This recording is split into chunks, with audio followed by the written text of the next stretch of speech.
Hello বন্ধুরা, ইনি হলেন সেই মিঠু মহাশয় যার বেড়ে ওঠা এবং আমার সাথে প্রতিটি মুহূর্তের গল্প আপনাদের সাথে শেয়ার করব। মিঠুকে আমি যখন নিয়ে এসেছিলাম সে একদম ছোট ছিল, 10-15 দিন তার বয়স ছিল, গায়ে একটাও লোম উঠেছিল না, সে নিজে নিজে খেতেও পারতো না, তো আমি তাকে হ্যান্ড ফিটিং করে খাওয়াতাম। বড় হওয়ার পরে তার সাথে আমার খুব ভালো একটি সম্পর্ক গড়ে ওঠে। কিছুটা নমুনা আমি আপনাদের এখনই দেখিয়ে দিচ্ছি। যেমন আমি ছেড়ে দিলে সে উড়ে আবার আমার হাতে ফিরে আসে। তো আমি যখন কোনো কাজ করি, আমার কম্পিউটার টেবিলে বসি, সে আমার পাশেই বসে, আমি তাকে আদর করে দিই। এবং বিকালে যখন আমি বেলকনিতে হাওয়া খেতে যাই তখন সে আমার হাতে থাকে বা আমার কাঁধে থাকে। এটি হলো আমার মিঠু মহাশয়ের রাজপ্রাসাদ। এখানে মজার বিষয়টি হলো তার বাসায় এত জায়গা থাকার পরেও সে শুধুমাত্র এই যে উপরে যে দোলনা টাইপের জায়গাটি দেখছেন এখানে থাকতে পছন্দ করে। 24 ঘন্টার ভিতর 20 ঘন্টা সে ওখানেই থাকে, আর বাকি 5 ঘন্টা যে লাঠিটা আছে দাঁড়ানোর জন্য এটার উপর দাঁড়িয়ে থাকে। মোট কথা বলতে গেলে সে আসলে 24 ঘন্টা খাঁচায় থাকে না, সে বেশিরভাগ সময়ই আমার সাথে থাকে। কারণ সে খাঁচায় থাকতে পছন্দ করে না, আবার খাঁচায় থাকলে সে ওই জায়গাটা ছাড়া আর কোথাও থাকতে পছন্দ করে না, সে ওই দোলনাটার মতো ওখানে বসে দুলতে থাকে। আমি যখন ফার্স্ট টাইম খাঁচাটি এনেছিলাম মিঠুর অনেক পছন্দ হয়েছিল, সে সাথে সাথে খাঁচার ভিতরে গিয়েছিল এবং আমি যখন খাবার খেতে দিয়েছিলাম সে সাথে সাথে খাবারটি খেয়ে নিয়েছিল। জানি না সে কীভাবে জানলো যে কীভাবে খাঁচা থেকে খাবার খেতে হয়, কেননা সেদিনই ফার্স্ট সে কোনো খাঁচার ভিতর ছিল। দেখুন, এটা হলো তার খাঁচার ওয়াটার পট এবং এটা হলো তার খাবারের পট। তো ইউজুয়ালি আমি তাকে 3 বেলা খেতে দিই। তার পছন্দের খাবারগুলোর ভিতরে একটি হচ্ছে ছোলা। ছোলা ভিজিয়ে রাখলে যখন ফুলে বড় হয়ে যায় তখন সেগুলো নরম হয়ে গেলে সে খেতে খুব পছন্দ করে। এছাড়া সে পেয়ারা, কলা এবং আপেল খেতে পছন্দ করে। তো দেখুন খাঁচাটিতে আমি কিভাবে খাবার দিই আপনাদেরকে একটু দেখিয়ে দিচ্ছি। খাঁচাটিতে যখন আমি খাবারটি দিতে যাই সে তখনই বেরোনোর জন্য লাফালাফি শুরু করে। তো দেখুন আমি কিভাবে এই খাঁচাটিতে খাবার দিই সেটি আপনাদেরকে আমি দেখিয়ে দিচ্ছি।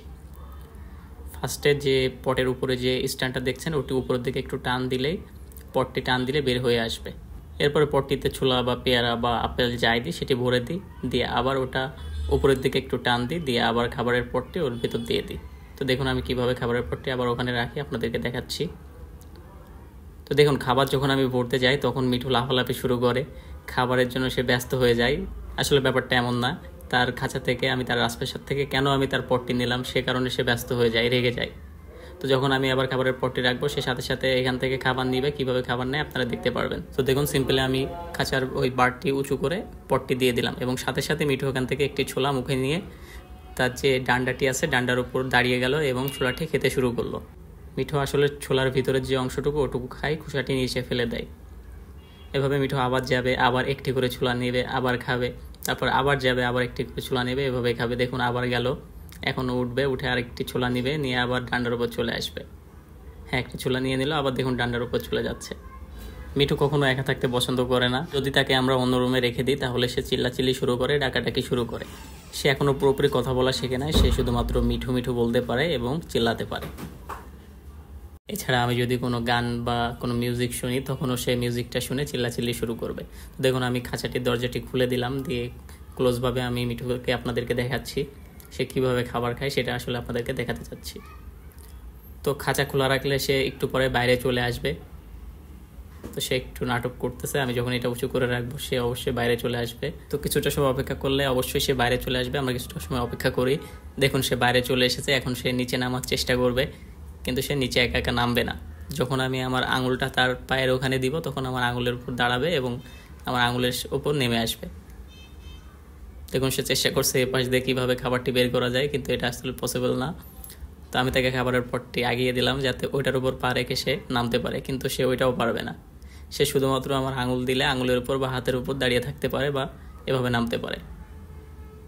আমি আগেই বলেছি মিঠু একা থাকতে পছন্দ করে না। তো আমি যখনই কাজ করি বা যখনই সময় পাই মিঠুকে আমার কাছে রাখি, এবং সে অন্যান্য পাখিদের মতো না যে কামড়ে দেবে, আছড়ে দেবে, এমন না। সে শান্ত করে তাকে আদর করলে সে শান্ত থাকে। দেখুন আমি যদি তাকে উল্টে ঘুরিয়েও নিই সে শান্ত থাকবে। সে মাঝে মাঝে নাটক করে যে কামড়াবো কামড়াবো, একটু ভয় দেখায়, বাট যখন আমি তার মুখের সামনে আঙুলটি দিই তার ঠোঁটের সামনে সে কখনোই কামড়ায় না। একটু দেখুন দেখুন আমি আঙুল দিলাম, সে কামড়াবে না, সে জাস্ট কামড়ানোর অ্যাক্টিং করবে কিন্তু কামড়াবে না। আঙুল দেওয়ার আগ পর্যন্ত এমন ভাব করবে যে আঙুল দিলে সে ছিঁড়ে ফেলবে, কিন্তু আঙুল দেওয়ার পরে সে একদম ঠান্ডা। তার মাথার ওখানে এবং ঘাড়ের ওখানে আদর করে দিলে সে অনেক ঠান্ডা থাকে। আগেই বলেছি তার পছন্দের জায়গাটি হলো আমার আঙুলের উপর দাঁড়িয়ে থাকা। তো আমি যখন আঙুলটি পাতাই সে এইভাবে আমার আঙুলের উপর দাঁড়িয়ে থাকে।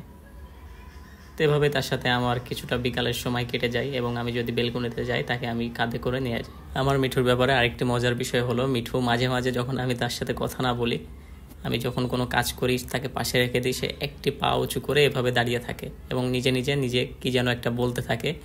সাউন্ড হয় না, বাট সে মুখ চালাতে থাকে। দেখুন আমি আঙুল দিচ্ছি, সে কামড়াবে, ছিঁড়ে ফেলবে এমন একটা ভাব করছে, কিন্তু সে আসলে কামড়াবে না। সে জাস্ট আমাকে ভয় দেখাচ্ছে, কেননা আমি তার সাথে খেলা কেন করতেছি না, আমি কেন চুপ আছি, সে কারণে সে এটা করলো।